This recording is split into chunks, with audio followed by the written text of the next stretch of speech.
నమస్కారం, నా పేరు బాలా. బీసీఎన్ న్యూస్ కి స్వాగతం. ముందుగా ముఖ్యాంశాలు. ఢిల్లీలో ఎన్డీఏ ఉపరాష్ట్రపతి అభ్యర్థి సిపి రాధాకృష్ణన్తో సీఎం చంద్రబాబు భేటీ. రాధాకృష్ణన్కు టీడీపీ పూర్తి మద్దతు ఇస్తుందని ప్రకటన. ఆలయాల ప్రతిష్ఠ దెబ్బతీస్తూ జగన్ సైకో ఆనందం పొందుతున్నారన్న దేవాదాయ శాఖ మంత్రి ఆనం. ప్రజలు 11 సీట్లకు పరిమితం చేసినా బుద్ధి రాలేదని వ్యాఖ్య. రాష్ట్రంలో అవినీతి మాఫియా విచ్చలవిడిగా రాజ్యమేలుతుందన్న మాజీ మంత్రి కాకాని. రైతు సంక్షేమాన్ని చంద్రబాబు పూర్తిగా గాలికి వదిలేస్తారని ఆగ్రహం. అవినీతిపై కొత్తగా తెచ్చిన 3 బిల్లులను సమర్థించిన ప్రధాని మోదీ. కాంగ్రెస్, ఆర్జేడీల అవినీతిపై బీహార్ సభలో తీవ్ర స్థాయిలో ధ్వజం. గెలిచే అవకాశం లేదని స్పష్టంగా తెలిసినప్పటికీ కేవలం రాజకీయాల కోసం ఇండియా కూటమి ఉపరాష్ట్రపతి అభ్యర్థిని బరిలో నిలుపుతుందని ఆంధ్రప్రదేశ్ ముఖ్యమంత్రి చంద్రబాబు విమర్శించారు. ఎన్డీఏ కూటమిలో భాగస్వామిగా ఉన్న తెలుగుదేశం పార్టీ ప్రతిపక్ష అభ్యర్థికి ఎలా మద్దతు ఇస్తుందని ఆయన ప్రశ్నించారు. ఢిల్లీ పర్యటనలో ఉన్న చంద్రబాబు ఎన్డీఏ ఉపరాష్ట్రపతి అభ్యర్థి సిపి రాధాకృష్ణన్తో మర్యాదపూర్వకంగా సమావేశమయ్యారు. ఈ భేటీ అనంతరం ఆయన మీడియాతో మాట్లాడారు. ఎన్డీఏ భాగస్వామ్య పక్షాలన్నీ ఏకగ్రీవంగా సిపి రాధాకృష్ణన్ను ఎంపిక చేశాయని, ఆయనకు తెలుగుదేశం పార్టీ సంపూర్ణ మద్దతు ఇస్తుందని చంద్రబాబు స్పష్టం చేశారు. రాధాకృష్ణన్ తనకు పాత మిత్రుడని, దేశం గౌరవించదగిన వ్యక్తి అని కొనియాడారు.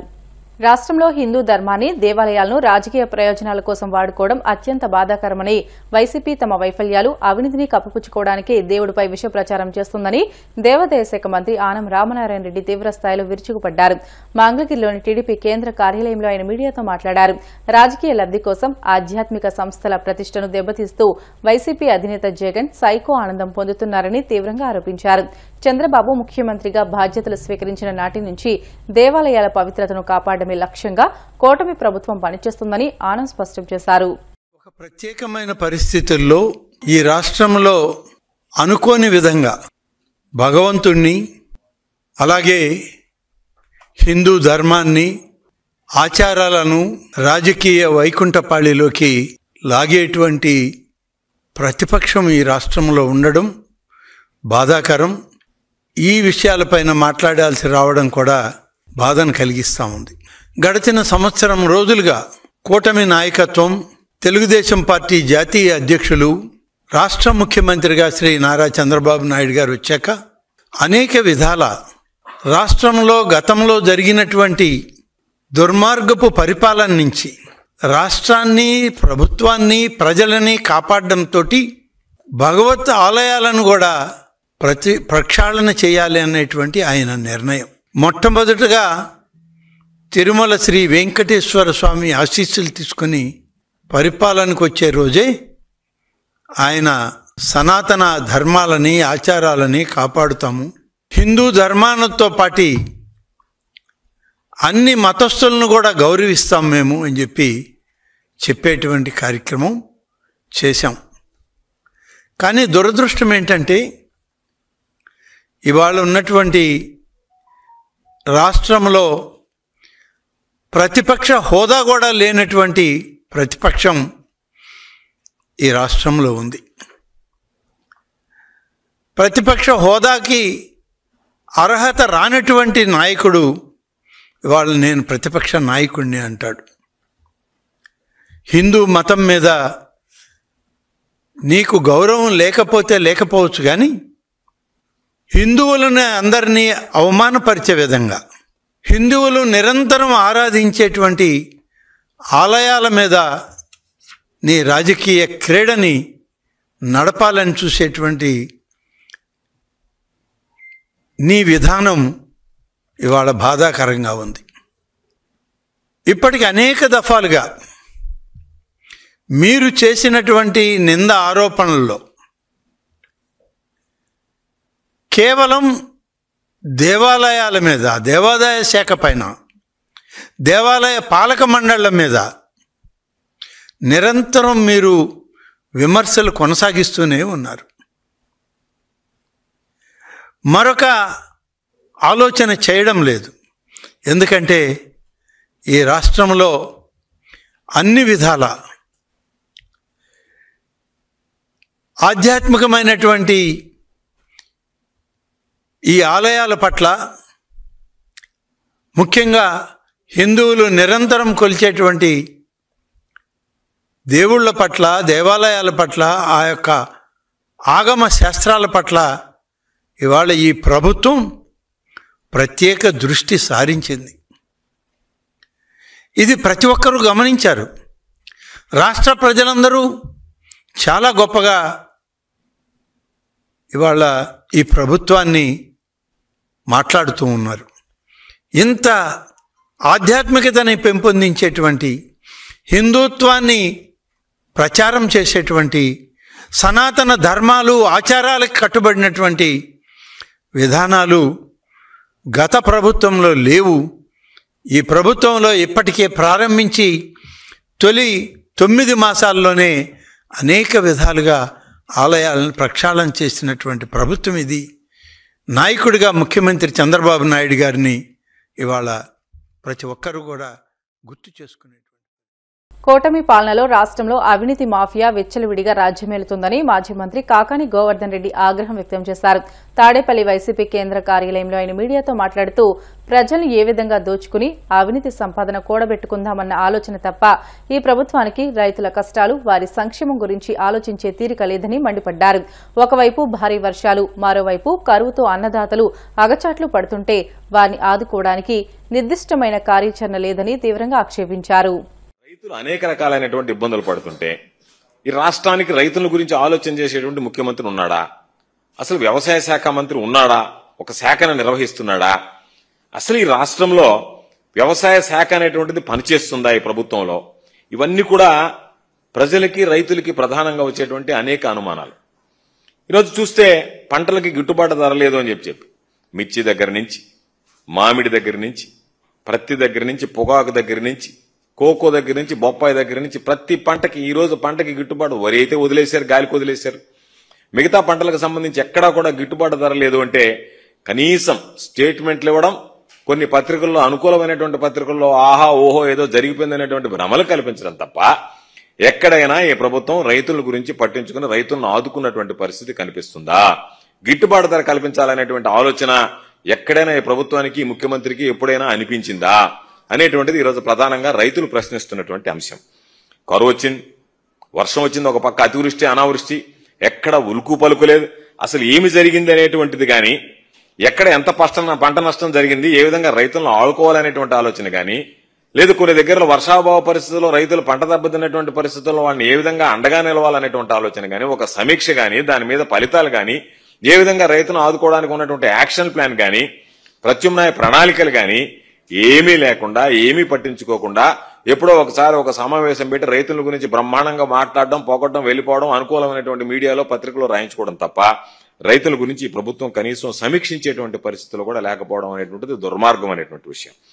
ఈరోజు రైతు ఆలోచనలో, ఈ ప్రభుత్వానికి సంబంధించినటువంటి ఆలోచన చేసేటువంటి పరిస్థితుల్లో అన్నదాతల గురించి ఆలోచన చేసేటువంటి పరిస్థితి, రైతు అనేటువంటి వాడు ఈ రాష్ట్రంలో ఉన్నాడు అని చెప్పి కనీసం రైతుల గురించి ఆలోచన చేసేటువంటి పరిస్థితి లేనిటువంటి దురదృష్టకరం అనేటువంటి, దుర్మార్గం అనేటువంటి ప్రభుత్వం ఏదన్నా ఉందంటే ప్రస్తుతం నడుస్తున్నటువంటి కూటమి ప్రభుత్వం. కూటమి ప్రభుత్వం ప్రియారిటీస్ ఏంటి అంటే వాళ్ళు దౌర్జన్యాలు, అఘాయిత్యాలు, దాడులు, వాటితో పాటు తప్పుడు కేసులు, అనేక రకాలైనటువంటి కక్ష సాధింపులు, మాఫియా. ఎక్కడ చూసినా సరే నిద్రలేస్తే ఒక మట్టి మాఫియా ఒక పక్క, లిక్కర్ మాఫియా, మైనింగ్ మాఫియా, ఎక్కడ పడితే అక్కడ దోచుకోవడం, వేరే వాళ్ళకి అవకాశం లేకుండా ఈరోజు చాలా ఇసుక ఫ్రీ అది ఇది అని చెప్పడం తప్ప ఎక్కడ దేని కూడా పట్టించుకునేటువంటి పరిస్థితి లేదు. ప్రతి దానిని ఏ విధంగా తయారైందంటే మహాకవి శ్రీశ్రీ చెప్పినట్టుగా అగ్గిపుల్ల, కుక్కపిల్ల, సబ్బు బిళ్ళ, ఏది కవితకి ఏది కాదు అనర్హం అన్నట్టుగా చంద్రబాబు నాయుడు పరిపాలనలో దోచుకోవడానికి, దాచిపెట్టుకోవడానికి ఏది దొరికినా సరే దాన్ని దోచిపారేయండి అన్నట్టుగా కింద స్థాయిలో శాసనసభ్యుల దగ్గర నుంచి ముఖ్యమంత్రి దాకా అదే పరిస్థితి తప్ప మంత్రుల దగ్గర నుంచి ఎక్కడా కూడా రైతాంగాన్ని గురించి కానీ, ఇతర ప్రజల గురించి కానీ, ప్రజల అభివృద్ధిని గురించి కానీ, ఇచ్చినటువంటి హామీల గురించి కానీ, సంక్షేమ కార్యక్రమాల గురించి కానీ ఎక్కడా కూడా మాట్లాడేటువంటి పరిస్థితి కనిపించడం వల్ల ఇది దురదృష్టకరమైనటువంటి విషయం. ప్రత్యేకించి రైతుల విషయంలో ఈ ప్రభుత్వం అనుసరిస్తున్నటువంటి అంబేద్కర్ కోనసీమ జిల్లా అమలాపురంకు ప్రభుత్వం డిగ్రీ కాలేజ్ మంజూరు చేసిన నేపథ్యంలో థ్యాంక్ యూ సీఎం సార్ అంటూ విద్యార్థులు సంబరాలు నిర్వహించారు. అమలాపురం గడియార స్తంభం సెంటర్లో విద్యార్థులతో కలిసి thank you CM sir, Lokesh sir అంటూ ప్లకార్డులతో ఎమ్మెల్యే ఐతాబత్తుల ఆనందరావు కృతజ్ఞతలు తెలియజేశారు. ఎన్నికల హామీల్లో అమలాపురానికి డిగ్రీ కాలేజ్ మంజూరు చేస్తామని ఇచ్చిన హామీని ఏడాదిలోనే నెరవేర్చిన సీఎం చంద్రబాబుకి ఈ సందర్భంగా ఎమ్మెల్యే కృతజ్ఞతలు తెలియజేశారు. రాబోయే రోజుల్లో అమలాపురానికి పాలిటెక్నిక్ కాలేజ్, గవర్నమెంట్ ఐటీఐ కాలేజీలు కూడా తీసుకువస్తామని ఎమ్మెల్యే ఆనందరావు హామీ ఇచ్చారు.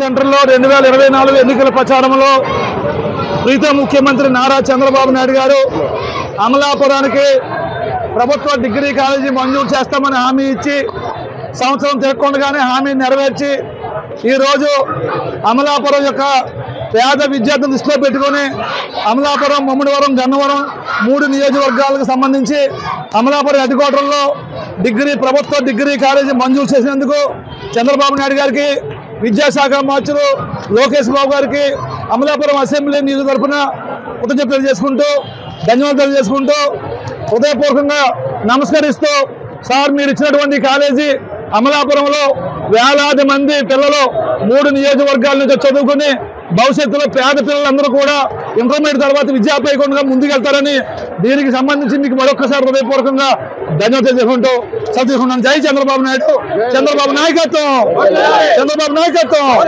లోకేష్ బాబు నాయకత్వం, లోకేష్ బాబు నాయకత్వం.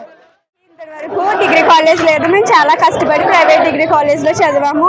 ఇప్పుడు ఎమ్మెల్యే సార్కి, సీఎం సార్కి చాలా థ్యాంక్స్ చెప్పుకుంటున్నాము. మా పట్టణానికి డిగ్రీ కాలేజ్ ఇచ్చినందుకు, గవర్నమెంట్ డిగ్రీ కాలేజ్ ఇచ్చినందుకు ఎమ్మెల్యే గారికి స్పెషల్ థ్యాంక్స్. అమలాపురానికి డిగ్రీ కాలేజ్ వచ్చినందుకు సీఎం సార్కి, అలాగే లోకేష్ గారికి, ఎమ్మెల్యే గారికి కూడా అభినందనలు తెలుపుకుంటున్నాం. Thank you sir. సీఎం సార్కి అలాగే అందరికీ కూడా థ్యాంక్ యూ. దివ్యాంగులైన పిల్లలకు ఎలాంటి సమస్యలు ఉత్పన్నమైనా వాటిని పరిష్కరించేందుకు న్యాయ సేవాధికార సంస్థ కృషి చేయగలదని senior civil, Lok Adalat judge Baba Fakruddin తెలియజేశారు. కడప నగరంలోని ఆంధ్ర పాఠశాలలో వాసవి క్లబ్, జిల్లా వికలాంగుల సంక్షేమ శాఖ ఆధ్వర్యంలో పర్ఫుల్ ఫెయిర్ పేరుతో అవగాహన సదస్సు, అన్నదాన కార్యక్రమాన్ని నిర్వహించారు. ఈ సందర్భంగా న్యాయమూర్తి మాట్లాడుతూ దివ్యాంగులైన చిన్నారులు ఎదుర్కొంటున్న సమస్యలపై జిల్లా న్యాయ సేవాధికార సంస్థను సంప్రదించి వాటిని పరిష్కరించుకోవచ్చునని అన్నారు. వారికి సంబంధించి ప్రభుత్వం వివిధ హక్కులు కల్పిస్తుందని తెలియజేస్తూ వాటిపై అవగాహన కల్పించారు.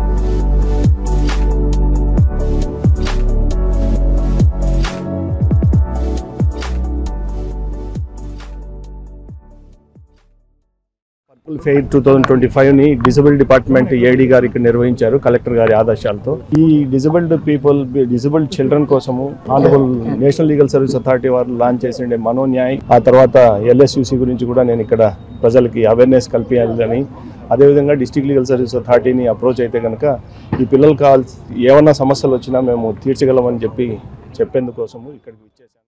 కడప శంకరాపురం నందుగల దివ్యాంగులు మరియు బదిరుల పాఠశాలలో ప్రభుత్వ వర్కర్లు ఏదైతే ప్రభుత్వ అధికారుల యొక్క ఆధ్వర్యంలో రాష్ట్ర వ్యాప్తంగా నిర్వహిస్తున్నటువంటి పర్ప్లే కార్యక్రమం, అంటే ఏదైతే ఈ యొక్క దివ్యాంగులు మరియు బదిరుల యొక్క నైపుణ్యత అభివృద్ధి డెవలప్మెంట్ను ఈ యొక్క ప్రోగ్రాం ద్వారా వారు ప్రదర్శించి సమాజంలో వారి యొక్క భావాలు ఏదైతే వారు నేర్చుకున్నారో ఆ నేర్చుకున్న విధానాన్ని నాట్యరంగం కావచ్చు, కళారంగంలో అనేక రంగాల్లో కూడా వారి యొక్క నైపుణ్యాన్ని తెలిపేటటువంటి కార్యక్రమాన్ని ప్రోగ్రాంని యొక్క శంకరాపురం నందు గల దివ్యాంగుల పాఠశాల నందు ఏర్పాటు చేసుకోవడం జరిగింది. మనందరం అనుకుంటాం వాళ్ళు మానసిక వికలాంగులని, సమాజంలో ఉన్నటువంటి అనేక రుగ్మతలు కలిగినటువంటి మనుషుల కంటే కూడా మనోనేత్రం కలిగి దివ్య నేత్రంతో వారి యొక్క నైపుణ్యాన్ని ఇప్పుడు చూస్తే చాలా ఆనందంగా సంతోషంగా ఉంది. వారు కళ్ళు కనపడకపోయినా వారు చేస్తున్నటువంటి కార్యక్రమాలు, వారు ఈ యొక్క సర్వీస్ యాక్టివిటీస్లో పాల్గొంటున్న విధానం చూస్తే చాలా అద్భుతం, అమోఘం, అనిర్వచనీయమని తెలియజేసుకుంటున్నాం. రామకృష్ణ గారు ఐఎన్పి గారి ఆదేశాల మేరకు సరస్వతి పురస్కారాల సందర్భంగా అన్నదాన కార్యక్రమం నిర్వహించినటువంటి విధానంలో భాగంగా సెంట్రల్ గవర్నమెంట్ రిక్వెస్ట్ మేరకు ఈ దివ్యాంగ పిల్లలకు జరుగుతున్నటువంటి ఈ సిఆర్సి సమావేశము, ఈ కార్యక్రమంలో 500 మందికి అన్నదాన కార్యక్రమం నిర్వహించే బాధ్యతను VCI స్వీకరించింది. ఇంటర్నేషనల్ ప్రెసిడెంట్ ఇరుకుల రామకృష్ణ గారు మా AVS VKSP కడప క్లబ్ ఇక్కడ అన్నదాన కార్యక్రమం చేసేదానికి మాకు ఇంటర్నేషనల్ నుంచి మాకు చెప్పడం జరిగింది. ఈ కార్యక్రమం విజయవంతం చేసేదానికి మేము మా క్లబ్ నుంచి మా చార్టర్ ప్రెసిడెంట్, మా సెక్రటరీ, ట్రెజరరు, మా క్లబ్ సభ్యులు అందరూ వచ్చి ఈ కార్యక్రమాన్ని విజయవంతం చేస్తున్నాము. రామకృష్ణ గారు IMP గారి ఆదేశం మేరకు NIPA ఆధ్వర్యంలో ఈరోజు ఈ కార్యక్రమం జరుపుకుంటున్నాము. నేషనల్ టెస్ట్ అనే 4 రకాల వైకల్యాల పిల్లలకు ఈరోజు ఎగ్జిబిషన్ జరుగుతున్నది. ఈ కార్యక్రమానికి భోజన సదుపాయం VCI వారు మాకు అప్పగించడం జరిగింది. బ్రహ్మంగారి మఠం club and AVS VKSP club దీనికి నిర్వహిస్తూ. బ్రిటన్లో షార్ట్ బ్రేక్ తీసుకుందాం. స్టివితాజ్